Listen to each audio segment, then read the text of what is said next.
Olá amigos, nós estamos aqui em Curitiba, eu sou o Júlio Neto, estamos no dia 25 de agosto, dia do soldado inclusive, e hoje a gente está aqui para falar com o médico cardiologista Dr. Francisco Costa.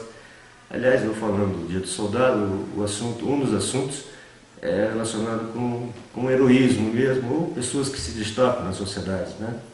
Na realidade, uma das razões da entrevista é porque na minha visão pelo menos, o Brasil é um país que está devendo muito aí em relação a reconhecer os seus grandes valores, as pessoas que realmente têm a oferecer ao país, e no geral o que a gente vê, infelizmente, na mídia é um pessoal valorizando principalmente políticos que infelizmente não têm nenhum valor e também a parte moral também está muito baixa. Bom, doutor Francisco, eu gostaria que o senhor falasse para a gente aí do seu trabalho, do seu currículo, na área de cardiologia, né? Na verdade, eu me formei em Curitiba, me formei em 82 pela Universidade Federal. Eu fiz residência de cirurgia cardíaca aqui em Curitiba mesmo, na Universidade Federal também, de 82 até 87. Quando eu acabei a minha formação aqui, fui para os Estados Unidos, passei um ano e meio em 1988, num centro bem avançado de cirurgia cardíaca, e depois pudemos ter contatos assim continuados, né, tanto com centros americanos como fundamentalmente com centros americanos e canadenses. E ao longo disso também, com uma carreira acadêmica na PUC, fiz mestrado, fiz doutorado, fiz livre docência. Livre docência teve que ser feito em São Paulo, não tinha em Curitiba. E hoje a gente se firmou trabalhando aqui no Instituto de Neurologia e Cardiologia de Curitiba e também no Hospital Universitário, que é a Santa Casa, que é o hospital que pertence à PUC.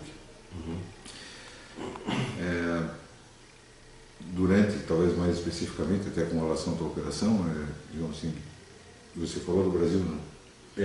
O Brasil é um país que, na verdade, tem suas particularidades, um país muito grande, é um país onde você eventualmente tem algumas concentrações de populações mais privilegiadas, né, de condição socioeconômica e cultural mais privilegiada em alguns centros urbanos, mas nós temos muita gente humilde, muita gente sem condição econômica adequada, morando em áreas bem distantes. E isso, digamos, no meu trabalho, eu faço cirurgia cardíaca, mas a gente se dedica mais à parte de cirurgia de válvula.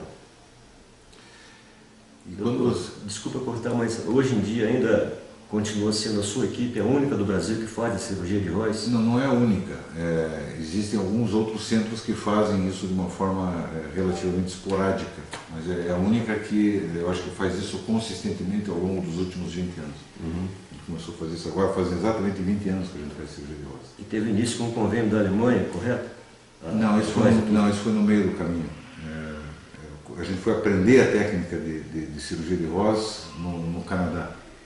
Com o Tirone Davi, que curiosamente é um cirurgião brasileiro, nasceu em Ribeirão Claro e se tornou um dos maiores cirurgiões cardíacos do mundo. Ele trabalha em Toronto. E com ele que nós aprendemos digamos assim, a desenvolver a técnica de voz aqui para o Brasil. A primeira cirurgia, inclusive, foi feita por ele. Mas o que acontece, para você entender, ou para quem quiser entender esse assunto, quando você vai trocar a válvula do paciente, porque existem pacientes que têm problema na válvula que você conserta, você faz plástica na válvula. Mas existem muitos pacientes que você, ou pelo menos a maior parte dos pacientes, você não consegue consertar a válvula e você tem que trocar.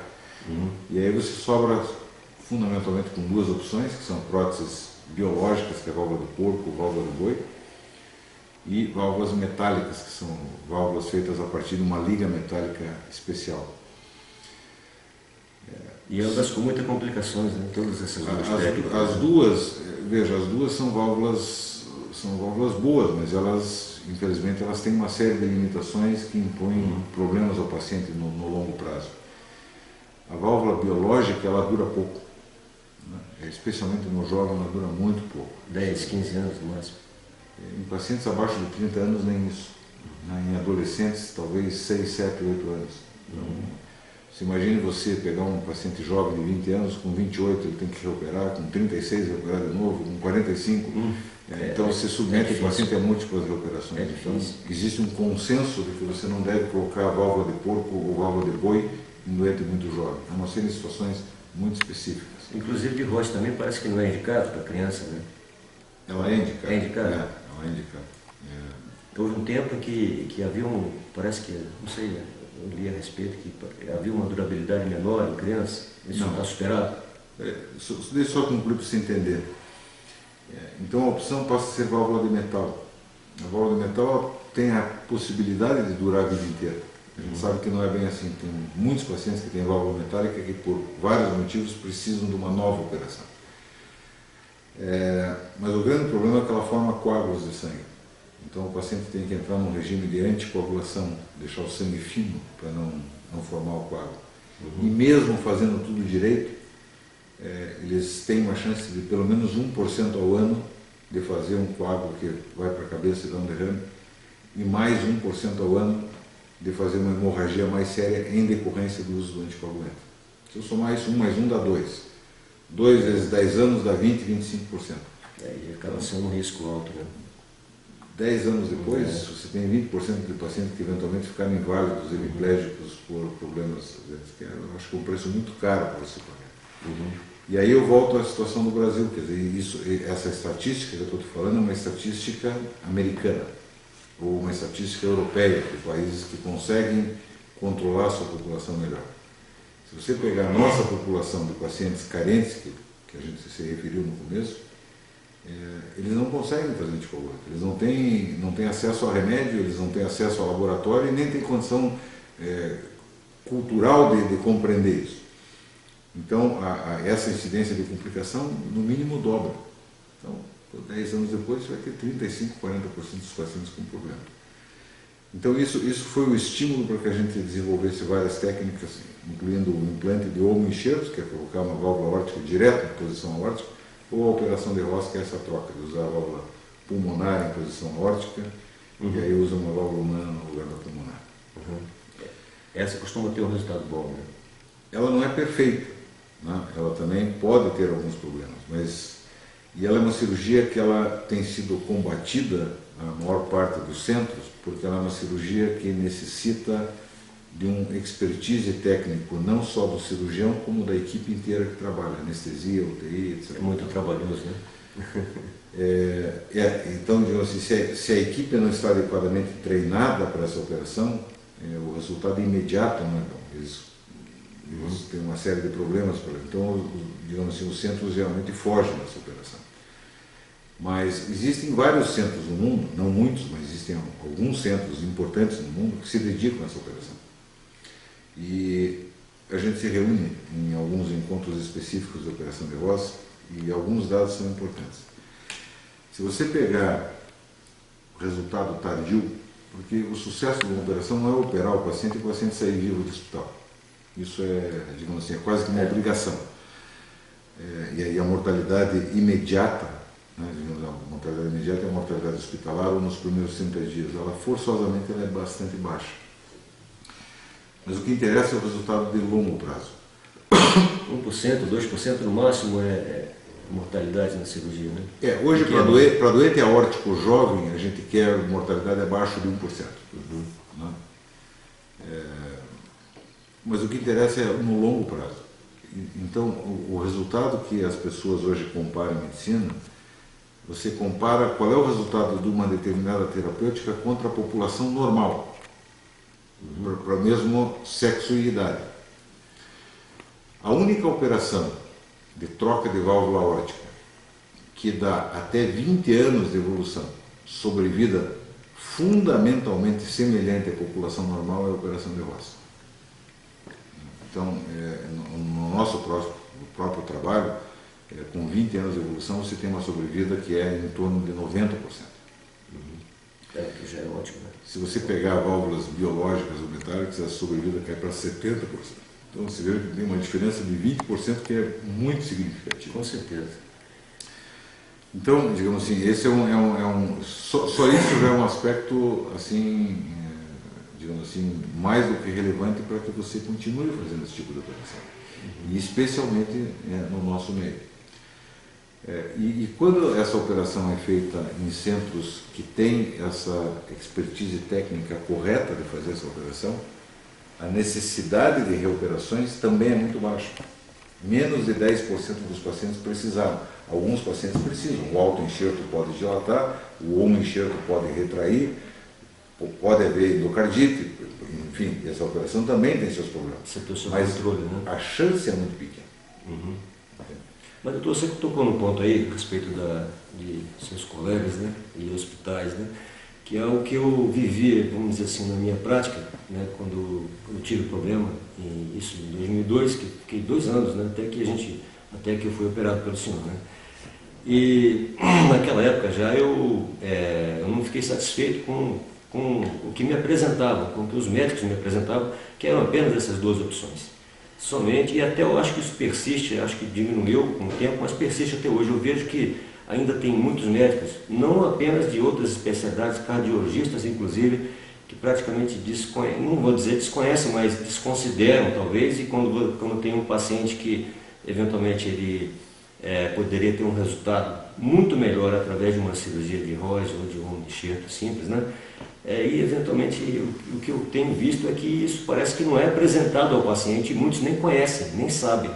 Essa é uma das razões também da filmagem, até para alertar, para chamar, para talvez divulgar a técnica, porque eu mesmo sou uma prova disso, né, que eu cheguei em Curitiba morrendo, minhas esperanças de vida, eu mesmo acreditava que não tinha mais, entende?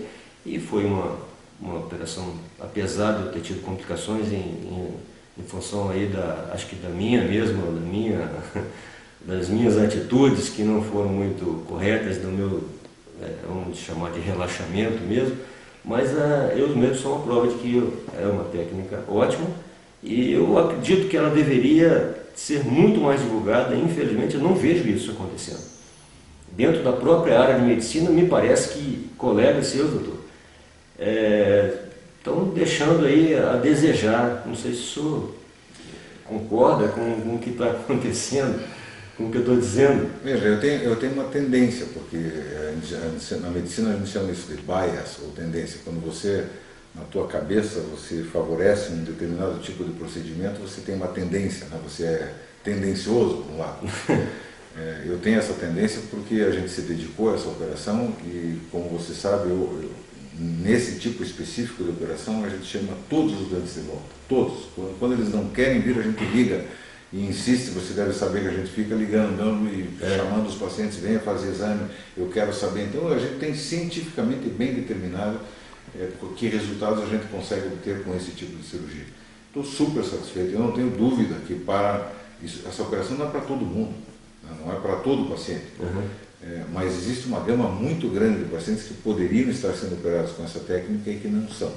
Só abrindo um parênteses, eu mesmo tive praticamente discussões com médicos, porque eu, mesmo sendo leigo, na época eu pesquisei e eu compreendi que era no mínimo, tentar esse tipo de cirurgia, e eu encontrei cirurgiões no caso cardiologistas, que simplesmente diziam: faça uma válvula metálica. Chegou uma época que eu cheguei numa fala: faz no seu peito, eu não vou fazer. Chegou a esse ponto. E ele simplesmente não citava a técnica, né? Nenhum dos médicos, foi eu quem tomou a iniciativa de vir a Curitiba para tentar fazer esse tipo de cirurgia. Por isso é que eu digo que eu acredito que está faltando divulgação, faltando gente para...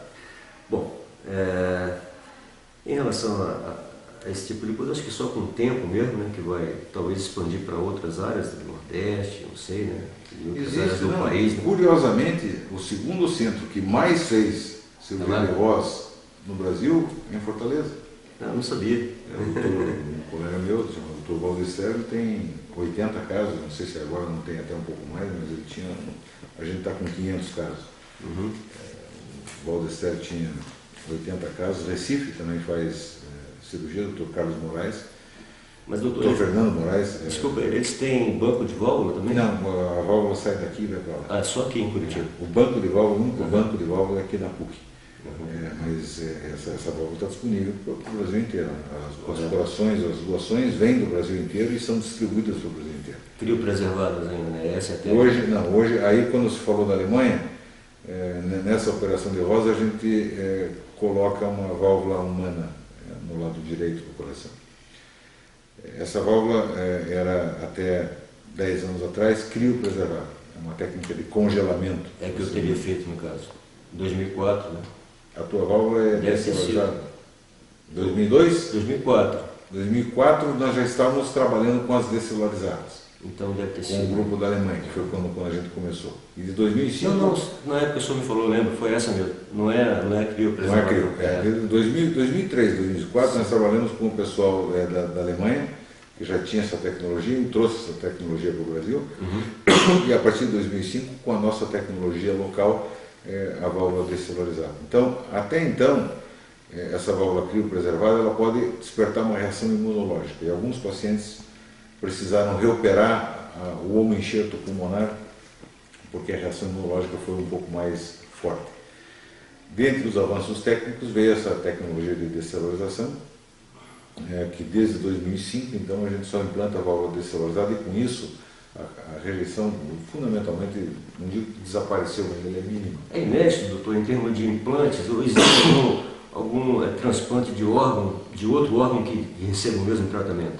Hoje a descelularização está sendo aplicada para vários tecidos, está sendo aplicada para a pele, está sendo aplicada para não é só dessa parte. Cartilagens. A nossa experiência hoje local com válvula aórtica e pulmonar descelularizada é uma das mais longas e a maior do mundo, localizada num centro só. Então, eu acho que isso e os resultados, digamos, tardios que a gente tem são até 10 anos. Tem se demonstrado consistentemente bons e consistentemente melhores do que os homoenxertos criopreservados. Não que os criopreservados sejam ruins, mas os descelularizados têm apresentado uma vantagem. E diminuiu a incidência de reoperação. E o grupo que mais vai se beneficiar disso são crianças. Maravilha. E pelo que você está falando, mais uma vez, a respeito de Curitiba estar na frente em relação a isso, que vocês com esse trabalho, é mais um motivo para a gente dizer que a mídia, eu acho que está devendo muito em relação a divulgar o trabalho, colocar o nome das pessoas que estão à frente. E, não sei, até se não for para desenvolver essa técnica, que seja no mínimo por uma questão de reconhecimento, né? Eu queria falar também perguntar ao senhor sobre uma cirurgia, TAVI, se não me engano, cirurgia transapical, isso? TAVI é uma válvula percutânea, você não precisa abrir o peito do paciente. Então, normalmente é feito com a válvula de pericárdio bovino. Então, a válvula, se você for fazer uma troca de válvula convencional, um paciente, vamos dizer assim, a operação de voz você faz até 60 anos de idade. Dificilmente se faz em doentes acima de 60 anos. Se o cara seja muito magrinho, muito em forma, aí já não há justificativo para você fazer cirurgia de voz. Correto. Porque a válvula biológica, a partir dos 60 anos, ela passa a durar em torno dos 20 anos. Se o paciente tem 65, quando ele vai operar mais 20, dá 85, já dá mais ou menos a expectativa de vida do paciente. Então, você não vai fazer uma operação muito maior. E a operação convencional é feita com toracotomia aberta. Então, você abre o peito do paciente no meio. Aí a técnica melhorou para você fazer através de mini incisões, ou uma mini esternotomia, ou uma toracotomia lateral pequena. E depois evoluiu para você fazer uma válvula por catéter, como se fosse fazer um cateterismo. Eu achei isso incrível. Punção na virilha, ou faz uma punção aqui na subclávia, e a válvula sobe até o lugar e ela insufla e você não precisa nem abrir o peito do paciente. E é incrível como trocar uma válvula sem abrir, né? Através de um catéter. Isso é que eu realmente não consegui nem entender como que é o procedimento técnico, nem dá nem para... Há muito tempo atrás, uns 15 anos atrás, um colega meu que fazia hemodinâmica, faz cateterismo, veio me propor: doutor Francisco, você que mexe com válvula, vamos desenvolver uma válvula para TAVI. Eu disse: você está louco, isso não vai funcionar nunca. Então, realmente, digamos assim, foi um avanço significativo. Mas essas válvulas, elas já fizeram uma boa evolução, mas ela não está indicada para todo mundo, né? A gente não sabe qual vai ser a durabilidade dela. Ela também tem seus problemas, ela funciona bem, mas a indicação dela hoje fundamentalmente é para doentes que têm um risco operatório muito alto. Então aí é o espectro contrário para a cirurgia de voz. É o doente que chega aqui com 85, 90 anos de idade, tem uma estenose aórtica, só que o paciente é velhinho, já, o pulmão dele não é bom, o rim não funciona direito, já teve um AVC. Então você faz com essa técnica alternativa, que são doentes chamados de inoperáveis ou doentes de altíssimo risco para operação. Quem sabe sou eu daqui a algum tempo, porque eu vou acabar tendo uma complicação. Talvez daqui a algum tempo, não, talvez daqui o paciente, talvez essa válvula venha a se demonstrar de que ela realmente venha a durar muito tempo, mas por enquanto os resultados de longo prazo com essa válvula não estão disponíveis. Então, hoje utiliza-se só nesse subgrupo de pacientes que não suportam uma operação convencional, e o resultado deste grupo, acompanhado ao longo do tempo, é que vai nos dizer se nós vamos avançar ou não nessa direção. A tendência, obviamente, é essa, porque essa é uma tendência natural na medicina. Os pacientes querem procedimentos que não agridam. Antigamente, se operar uma vesícula, você abria a barriga do paciente, hoje é tudo por vídeo. Todos os procedimentos são feitos cada vez menos invasivos, cada vez com menos corte. Essa é a tendência. Então, essa é uma tendência, e eu tenho certeza que a indústria ela é muito boa em investir nisso, e vários modelos novos estão aparecendo, e os eventuais problemas vão sendo corrigidos, e talvez no futuro ninguém mais precise fazer uma operação. Mas você pode pegar uma válvula humana, descelularizar e fazer ser uma válvula viva e colocar dentro de uma TAV e devolver para o paciente lá dentro. Então, na verdade, muita coisa ainda vai ocorrer. Não está vindo para ver tudo isso. Fantástico. Mas muita coisa vai mudar. Então, tá ok, doutor. Eu queria, para encerrar aqui, perguntar se o senhor já teve algum paciente fujão aí, fugindo como foi o meu caso? Muitos. Aconteceu antes?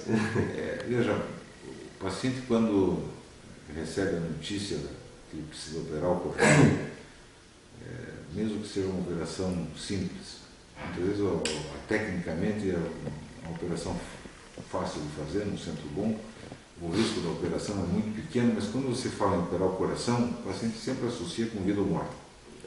É diferente. Você pode ter que fazer uma operação no seu intestino super complicada, com um risco super alto, a sensação é diferente. Então, o coração é uma coisa que existe um impacto muito grande na vida da pessoa e da família, da esposa, pais, filhos. Então existe esse envolvimento emocional muito grande, e é natural que muitos doentes relutem e posterguem a operação por algum tempo, até eventualmente o paciente dizer: não, agora realmente eu estou muito mal, eu preciso da operação. Eu, por exemplo, eu sabia disso, eu percebi isso na pele, eu sabia que eu precisava operar ou morrer, mas eu fugi foi depois da cirurgia, né? Eu fugi do hospital depois da cirurgia, foi um caso assim meio inusitado. E da mesma maneira também, acho que você não deve ter tido ninguém que brigou durante a UTI também, como foi o meu caso, né? Não, alguns brigam um pouco mais, outros menos, alguns pacientes ficam mais impacientes, né? Mas no final está tudo certo. Não veio o caso de citar o nome do médico, mas na época eu fiquei revoltado com a atitude de um médico que, não veio o caso citar o caso, mas ele não esperava que eu, por estar naquela situação, que eu fosse reagir, e eu, em plena UTI, criar uma quizomba no hospital, realmente é incrível. Doutor, faz parte. Te agradeço muito, obrigado. Obrigado, vamos em frente. Tudo de bom.